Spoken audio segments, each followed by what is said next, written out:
Welcome back to Arc Tutorials. This is CSS full tutorial series for absolute beginners. In today's episode, we are going to learn and start developing the professional website and web pages. Starting today, you will see that I'll start writing code and start making the pages look more elegant. Till now, we have done all the basic beginner stuff. From now on, we'll start polishing that. Starting today, we will learn CSS display property. Very important because how you want to display the element on a page is decided by the display property. This is part 15 of the series. If you have missed out on the first 14 parts, kindly go through them. I have covered the basic stuff for beginners. Starting today, we'll be doing little bit of polishing and advanced work. Today we are learning CSS display property. The display property is one of the most important CSS property for controlling the layouts.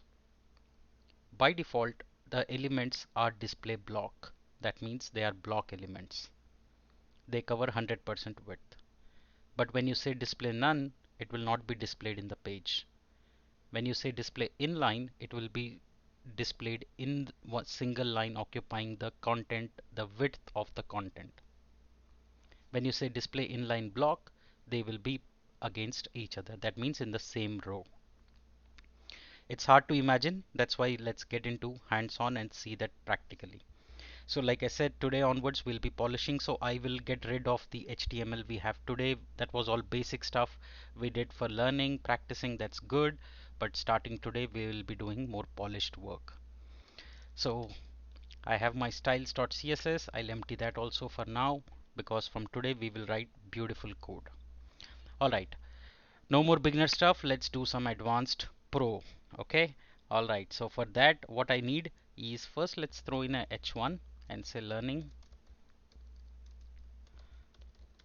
display property.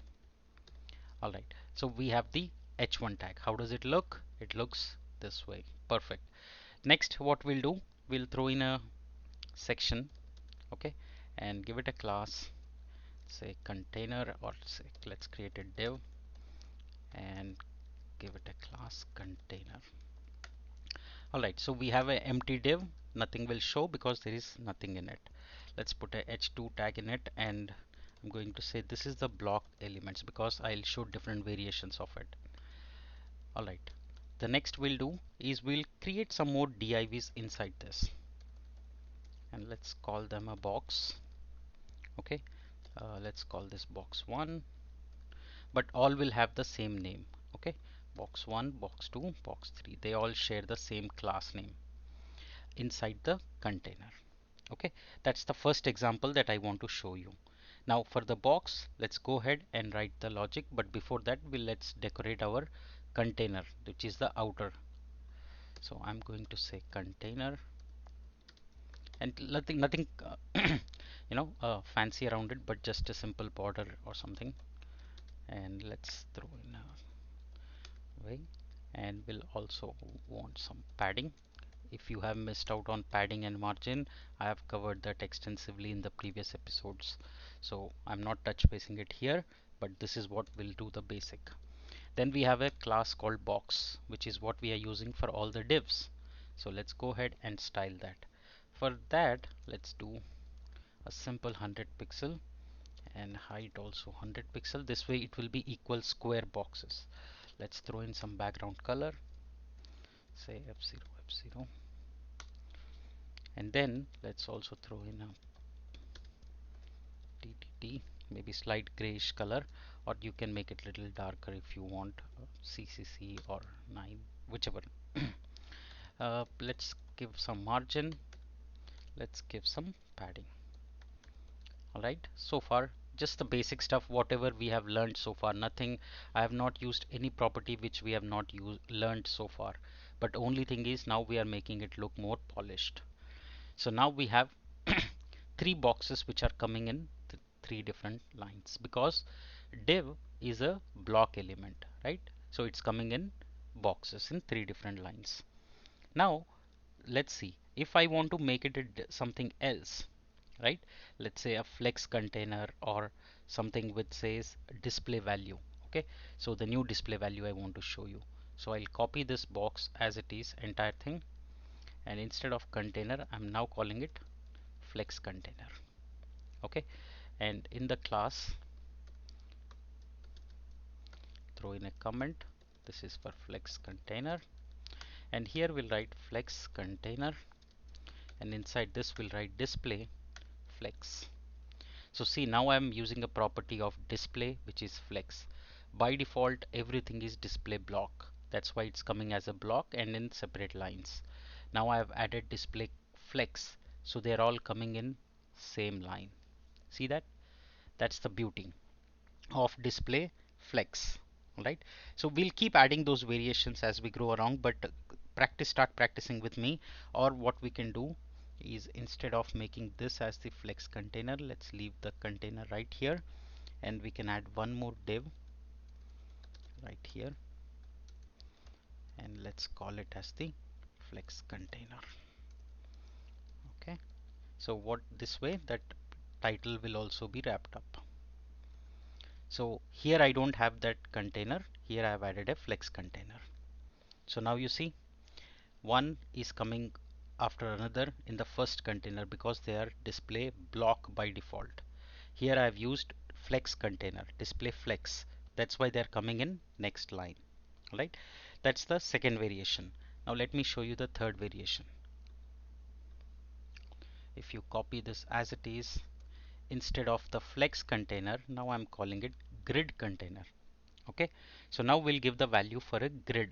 Okay, so in that what we'll do,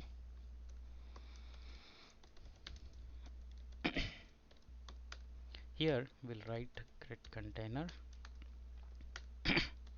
and display will be grid.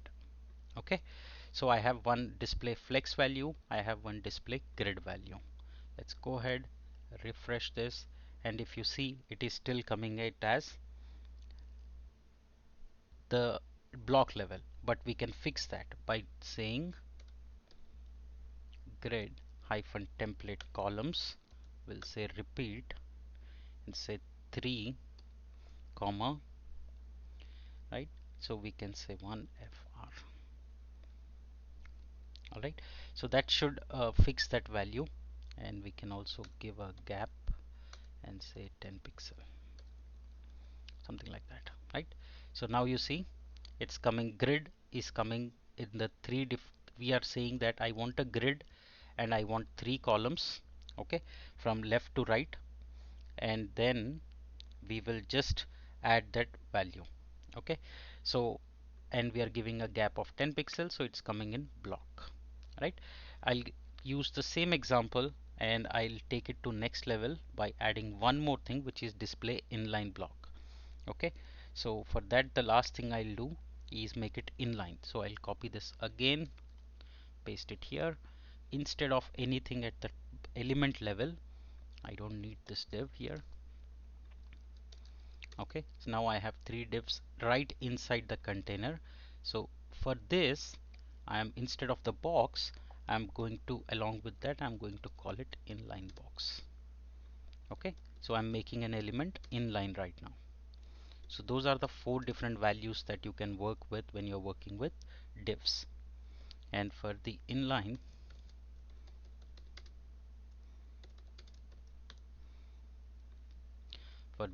box, we will write inline box, and then here we can write display inline block. Okay, so those are the 4 variations. I hope you can see it. This is the inline element, so let me change the names. Elements with inline. Okay, elements with grid. This is with flex. This is default, which is the block. Okay, so now you can see clearly the difference. This is block elements. When display, you don't mention any display, it's by default a block. When you mention flex, they start going in a direction from left to right.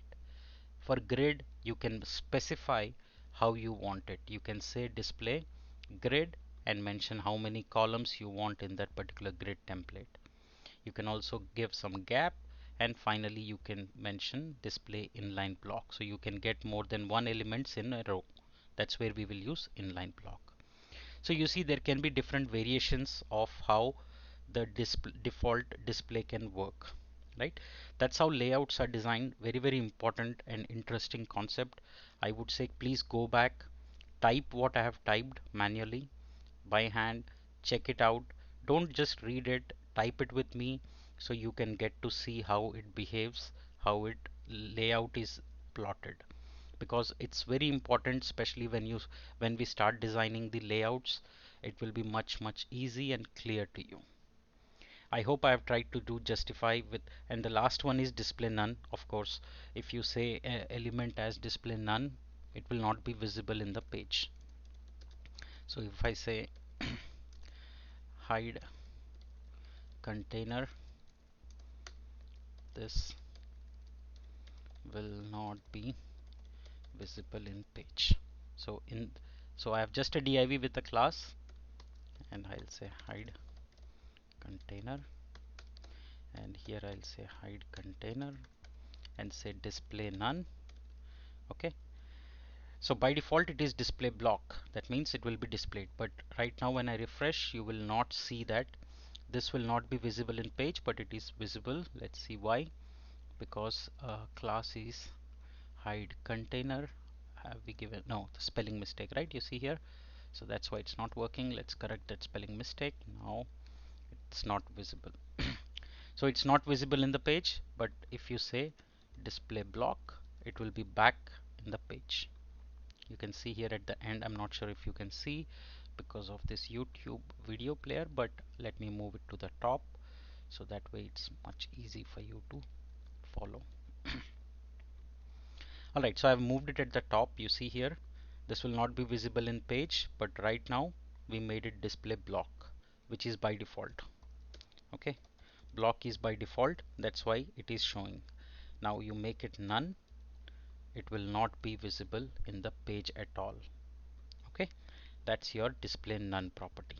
So we learnt about display none, inline block, block element, display grid, display flex, display inline, right? So those are the things that we did practical about. So pause this video where you want, go through that, make sure that you get to this level. Okay, I want your page to look exactly like this. If you can achieve this, now you will know how to position elements when you start building real pages. Thank you so much for joining in this episode. In the next episode, we'll continue with visibility property. Again, from now on, we'll start polishing our web page and make it a little bit more progressive towards making a professional look. I hope you will enjoy this video. Thank you so much for joining. See you in the next episode.